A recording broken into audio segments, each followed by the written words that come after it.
दोस्तों, आप सभी को इस बार के विश्व पर्यावरण दिवस के अवसर पर शुभकामनाएं। वैसे तो मैंने ये कहानी 1997 के अंदर अ, शिक्षक दिवस के अवसर पर लिखी थी और ये कहानी इतनी जल्दी लिखी गई कि सिर्फ 5 मिनट के अंदर ये लिख दिया था इस कहानी को। तो इसको फिर फाइनली टाइटल दिया गया अभी जड़ तो बची है, और ये आज के संदर्भ में काफ़ी रेलिवेंट है। एक बार भयावह सूखा पड़ा जिसमें एक वृक्ष सूखने के कगार पर था। पास के ही घर में रहने वाले एक व्यक्ति ने अपनी सेहत व परिवार की परवाह किए बिना उस संकट की घड़ी में उस वृक्ष को सींचा। इसके लिए वह व्यक्ति निर्जल रहकर उपवास भी करता था। अब वृक्ष तो हरा भरा होता चला गया, परंतु वह व्यक्ति काफ़ी बीमार रहने लगा। इधर पेड़ पर नई शाखाएं फूटने लगी और उधर वह व्यक्ति मरणासन हो गया। उसके हाथ पैर सूखने लगे। अचानक एक दिन घनघोर वर्षा हुई और अब वह व्यक्ति उस वृक्ष को सींचने की जिम्मेदारी से मुक्त हो गया। अब दिनों दिन वह व्यक्ति और वृक्ष हष्ट-पुष्ट होते चले गए। इधर वृक्ष पर फल एवं फूल भी आने लगे और उधर व्यक्ति की दोनों पुत्रियां भी बड़े होने लगी।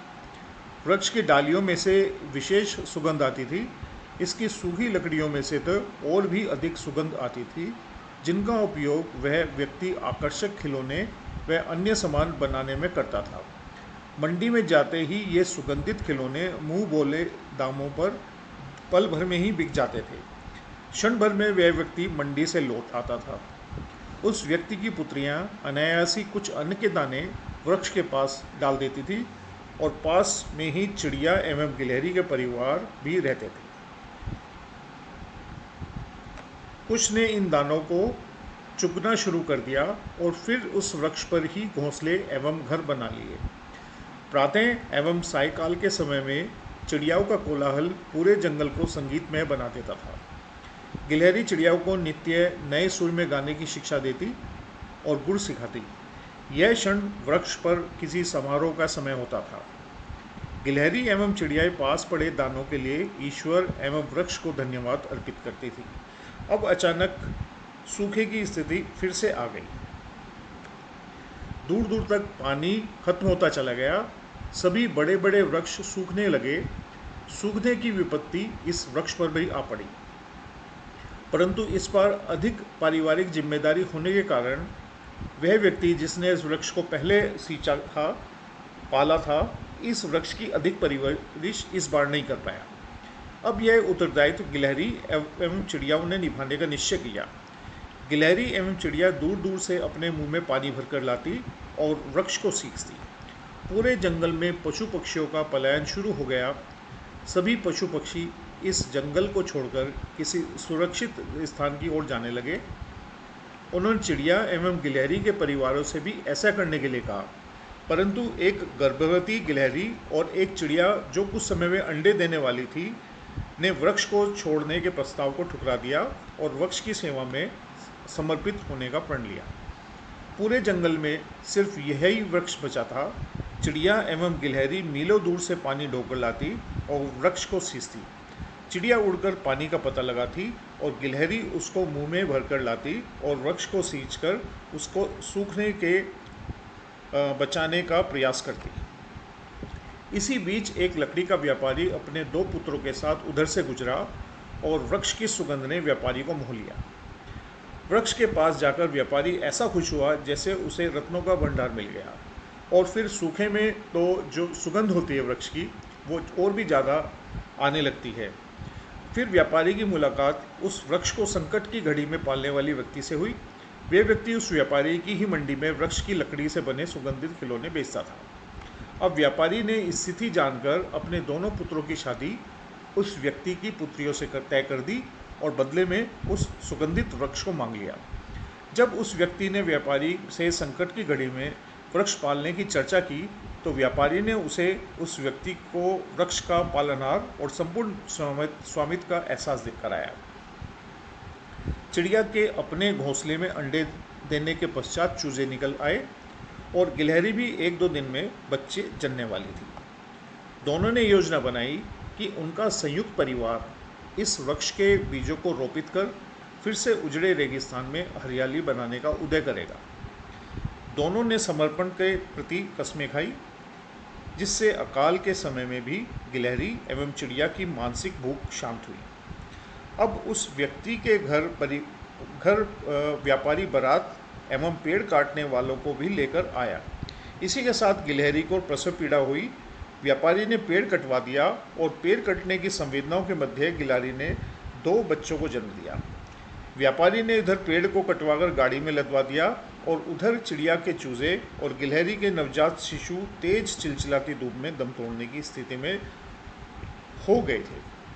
चिड़िया उड़कर बहुत दूर से पानी लाती और चूजों को पिलाकर शेष गिलहरी के बच्चों को पिलाती।